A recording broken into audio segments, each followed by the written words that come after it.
আজি আমি আসলতে দেখিবলৈ পাইছিলো যি আমাৰ এছটিএমৰ স্বত্বাধিকাৰী মেহবুবুল হক ছাৰক লৈ পেলাই যি আসলতে এখন যি আমাৰ হিমন্ত বিশ্ব শৰ্মা নেতৃত্বাধীন চৰকাৰখনৰ ফালৰ পৰা আমি দেখিবলৈ পাইছো আসলতে টাৰ্গেট কৰি লোৱা যেন আমাৰ পৰিলক্ষিত হৈছে। কিয়নো আজি আমি ঢেকিয়াজুলিৰ যি মুকছেদ আলী নামৰ এজন ব্যক্তিয়ে আসলতে তেখেতে যি পথাৰত থকা অৱস্থাত পথাৰৰ পৰা মাতি আনি ঢেকিয়াজুলি আৰক্ষীয়ে যি এক মানে নৃত্য নাটিকা বুলি কম আসলতে এখন নাটক আৰম্ভ কৰাৰ নিচিনা আসলতে পৰিৱেশ এটা অনুভৱ হ'ল আমাৰ যে সেনেকুৱা পৰিৱেশ এটা কৰিলে নেকি।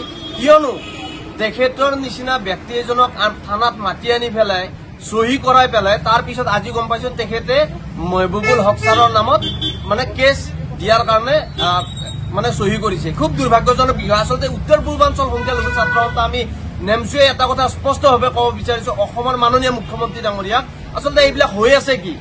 শিক্ষা খণ্ডত আচলতে যি ধৰণে হ'ব লাগিছিল আচলতে শিক্ষাক লৈ পেলাই কৰবাত নহয় কৰবাত এতিয়া মানুহৰ মানে প্ৰাইভেট স্কুলবিলাকক লৈ পেলাই আচলতে সন্দেহৰ এতিয়া আঙুলি মানে এটা চোৱাৰ নিচিনা এটা পৰিৱেশ সৃষ্টি হোৱা যেন আমাৰ অনুভৱ হৈছে। কিয়নো এই ক্ষেত্ৰত এক গুৰুত্বপূৰ্ণভাৱে আপুনি দায়িত্বশীল ব্যক্তি হিচাপে অসমৰ মাননীয় মুখ্যমন্ত্ৰী ডাঙৰীয়া এই বিষয়টো তদন্ত কৰি কৰবাত যদি তেখেতে ভুল কৰিছে শাস্তি দিয়ক, তাত ক'বলগীয়া নাই। কিন্তু আচলতে হৈ আছে কি? আচলতে জুলুঙাৰ মুখুৰি ওলাই পৰাৰ নিচিনা এটা পৰিৱেশ আজি এই ঢেকিয়াজুলিৰ মুকছেদ আলীৰ বক্তব্যৰ পৰা আমি উমান পাইছো, যাৰ কাৰণে আচলতে বাৰে বাৰে অসমৰ মাননীয় মুখ্যমন্ত্ৰী ডাঙৰীয়াক মানে প্ৰশ্ন উত্থাপন কৰিব বিচাৰিছো। এইবিলাক এই যি ষড়যন্ত্ৰ আচলতে বন্ধ কৰিব লাগে। মেহবুবুল হক ছাৰৰ যদি আচলতে প্ৰকৃততে দোষী তেখেতক কৰক জেল হাজতলৈ প্ৰেৰণ কৰ, তাত ক'বলগীয়া নাই। কিন্তু দিনে দিনে এদিনৰ পিছত এদিন কৰবাত যদি গোসাইগাঁৱত কেছ ৰুজু কৰিছে, কৰবাত বৰপেটাত কেছ ৰুজু কৰিছে, কৰবাত কোকৰাঝাৰত কেছ ৰুজু কৰিছে। আচলতে হৈ আছে কি? এইবিলাক কাৰ দ্বাৰা হৈ আছে? আচলতে কাৰোবাক বাধ্য কৰোৱা হৈছে নেকি কেছ দিয়াৰ কাৰণে?